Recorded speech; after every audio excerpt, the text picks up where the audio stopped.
Hey, what's going on? You know who it is. You know what it is. All right, you guys, peep game. This is just real talk.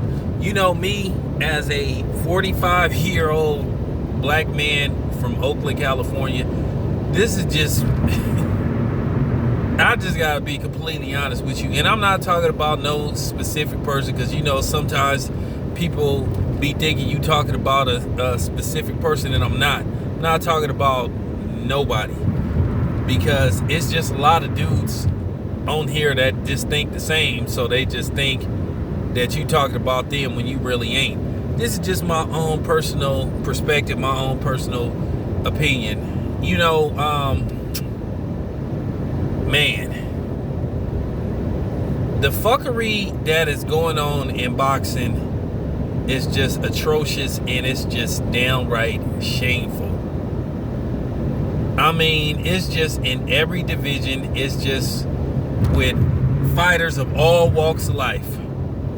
I have never seen a time where you can't get no damn fights, where you can't get any of the fights that you want. At least in the early 2000s, for the most part, you was getting the fights that you wanted. I sat up there just a couple of weeks ago. I watched probably one of the greatest fights in recent history. I'm talking about a barn burner. I'm talking about an action-packed fight, between Jermaine Taylor and Winky Wright. That's a classic fight. Both men gave it they all. Both men fought their asses off. And it was just a great fight. That's a fight that if you a true fan of boxing, if you want to see a classic fight, you could watch that. That's what you call a recent classic. Really good fight. Now, it ended in a draw, and a lot of people believe the rematch didn't happen, which it should have been a rematch. It was a very close, competitive fight. Me, myself, I think a draw was the right decision. I didn't watch that fight like 10 times. I think a draw was the right decision. But you could have made an argument for either Winky Wright or Jermaine Taylor winning it. It wasn't a blowout on either way. But I thought maybe Jermaine Taylor edged it a little bit by maybe a round. But nevertheless, the fight got made. And I'm looking up, you see Gary Shaw Promotions and you see Lou DiBella Promotions. They found a way to make the fight happen. It came on HBO. But now, in 2020, you can't get no fights that you want. At the end of the day, these boxers want to just put it on with just one person, or they just showing a true hand. I don't like to use that word coward, but they just showing that they ain't fighting for legacy. It's basically make as much money as you can possibly, or take less money and less risk, because it's really no idea what these dudes making per fight. But I heard the Keith Thurman interview, and I was just utterly disgusted with Keith Thurman, because here you have him basically doing what he does best, playing spin doctor, and basically just flat out lying.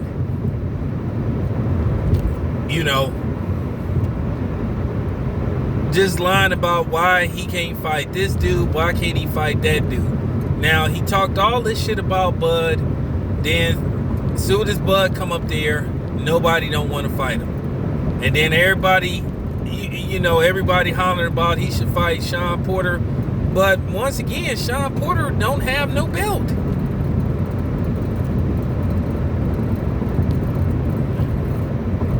And I just came to the conclusion these dudes really don't want to fight him. And people can get mad all they want. Because like I said, I'm going to say what I want to say and what I believe. But this has just been going on for years. Let me ask y'all something.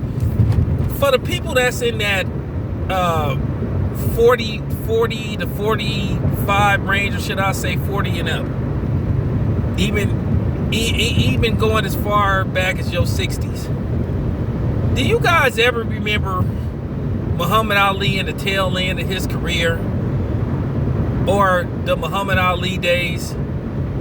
Do you ever remember Muhammad Ali when they asked him, well, who you want to fight next? Oh, well, for me to fight this dude, they gotta cross the street. The fight gotta be on this network and all that. Have you ever heard of this bullshit that you hear now?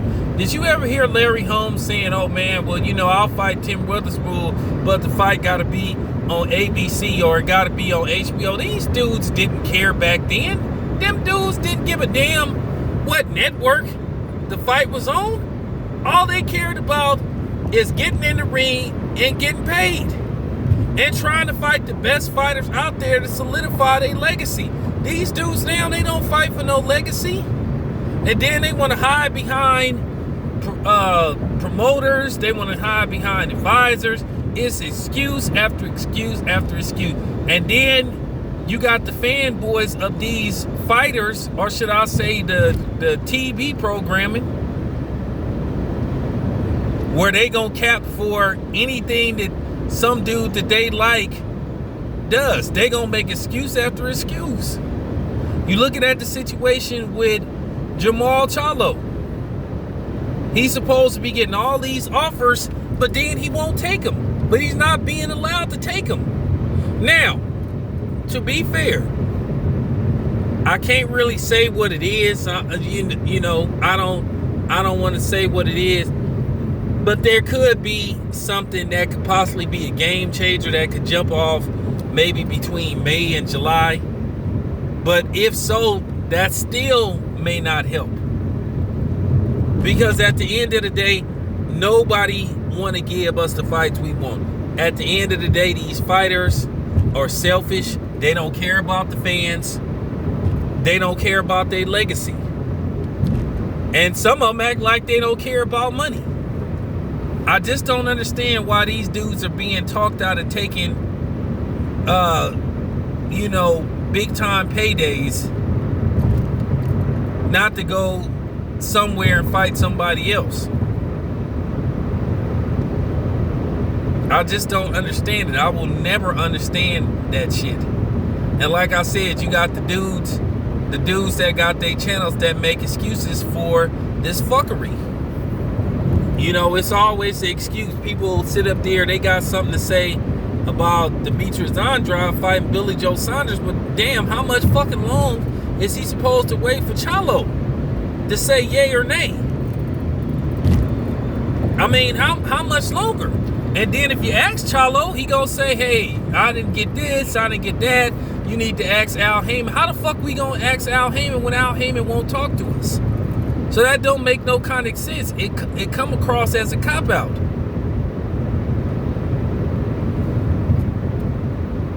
That's exactly what it come across as. As I said before, I'm not about like kissing the pinky ring of these promoters and shit. Because all of these dudes are guilty of fuckery. Every last one of them. All of them. Eddie Hearn, Al Heyman, Bob Arum, all of them. They all guilty of fuckery. Fucking over the fans. You know what I'm saying? And the fighters are fucking over the fans because, like I said, they don't care. They don't want to give us the fights that we want. Triple G want to sit around the rest of his career and fucking wait for Canelo. But he refuses to fight Demetrius Andrade, refuses to fight Charlo. And then his so-called fans are okay with that. And then, like I said, and then you got the PBC apologists. They make every excuse for any PBC fighter. Every excuse. Let's just face the fact. after Wilder Fury 2, it may be hard to get another fight like that made. It just may be hard. And once again, I don't want to say why, but it may be hard to get somebody on the other side of the street to cross the street. It just may be hard. And you got these dudes talking this shit about, well, all the fun is over here and all this type of shit, and why we gotta go over there for one guy and all this type of shit. You know, here's the thing. How come the WBO belt count for the other champions except for Bud Crawford? Like I say, these dudes tell on theyself. And they taking less money to fight subpar competition. And then when a dude loses his last, like I said before, Sean Porter lost his last fight, whether you think it was a close fight or not. And then Errol Spence got into a car accident. And we don't know how Errol Spence is going to look when he returns to the ring. I know he trained and everything, but we won't know until he basically gets hit for the first time and see how he reacts. So we don't know where Errol Spence is. Yeah, anybody can make videos about he training and shit. I mean, but shit, training and actually throwing a punch and getting hit when the bell rings is two different fucking stories. I mean, I'm not finna make no videos talking about somebody back in the gym. I mean, big fucking deal. I'm worried about you getting in the ring. Look, at the end of the day, there are people that's just clearly, they just extreme Eddie Hearn, they extreme Top Rank, they extreme PBC. Like I said, I'm nobody's errand boy. Like I said, I don't get no money from nobody. So I'm gonna call it like right down the line. It's just a lot of fuckery going on. You know, what I see going on is basically what Top Rank did a few years ago, where they was just trying to keep all the fights in-house, where they didn't want to work with outside promoters. Look, at the end of the day, Al Heyman did get dead wrong. He got sued, but he won the lawsuits. He prevailed. So now what we got here is, oh, I'm gonna get even with these dudes because they sued me. You know, they hated on me with HBO and shit. You know, so I'm not gonna let my fighters fight certain fighters, no matter how much it hurts they fighters, because at the end of the day, certain fighters just come out looking bad. It's been proven that these guys been offered contracts, but they've been talked out of not taking the contracts. And people get mad when you bring these things up to, but Al Heyman said, look, we already know about the lawsuits, but the shit was settled. They was thrown out of court. We know about Golden Boy. We know about all that shit that they tried to gang up on Al Heyman. And then Eddie Hearn did Al Heyman dirty at certain, at a certain point in time. So now basically what you got going on is, to a certain aspect, it's like, okay, well, I'm not going to send none of my guys nowhere. Like I said, Jose Ramirez got a decent amount of money to go over there and fight, Hooker, and he stopped him. The thing is, you don't hear them. Everybody keep talking about sending this dude an offer. But when is this dude gonna send somebody an offer?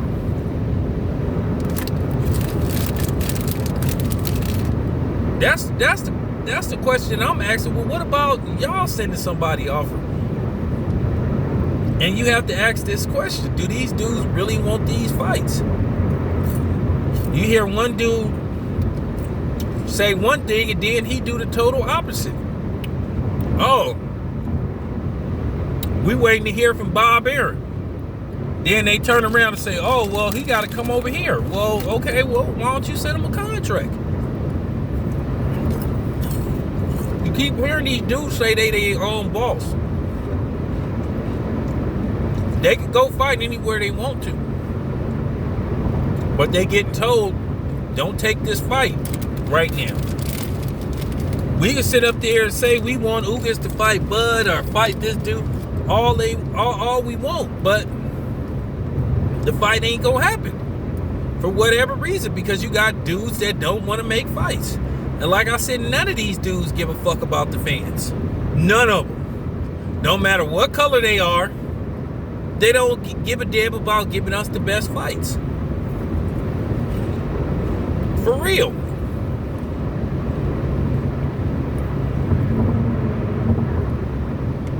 Tank should have took that money.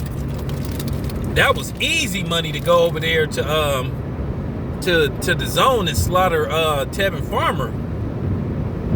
He would have slaughtered Tevin Farmer.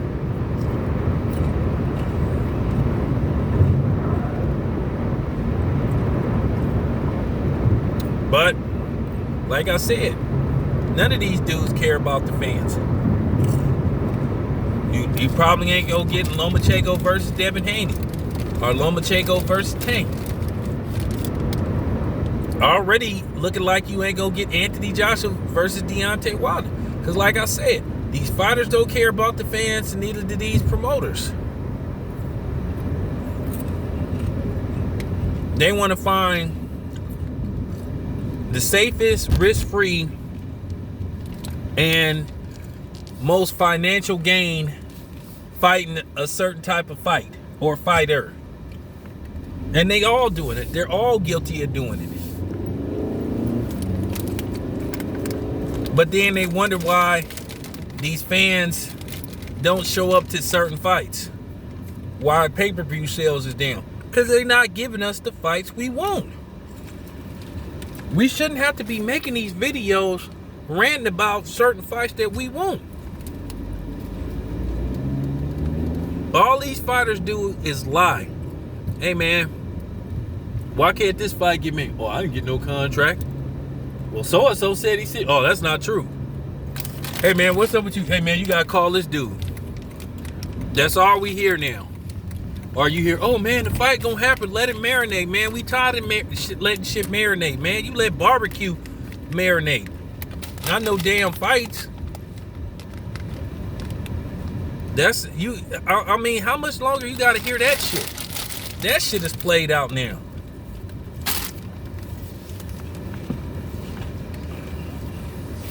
And then you get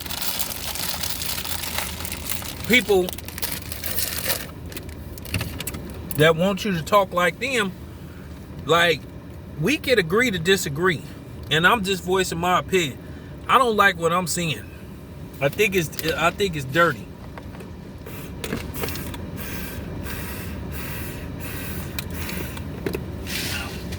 I think the feds are suffering tremendously because, like I said, these fighters, these promoters, you know what I'm saying? Even the networks, to a certain degree, are selfish and all about themselves. Something can be worked out to where certain fights can be made. The way they making it look like you have obstacle after obstacle why certain fights can't get made, I think it's ridiculous, and I think it's bullshit. And like I said, I don't like to use that word cowardly, but that might be the best possible word to basically say what's going around. Like I said, none of these fighters care about their legacy. They don't care about being the best. They don't give a shit about that no more. Why do it gotta be stipulation? Oh man, I want to fight this dude. I'll fight this dude. But for this fight to happen, oh, this gotta happen, that got. I mean, come on, man. This shit is lame. These fights need to be happening, man. But like I said, none of these fighters give a damn about the fans. They don't give a damn about their legacy. They don't care about none of that shit. They want low risk and high rewards. Let me know what you think. This your boy Town Biz. I'm out.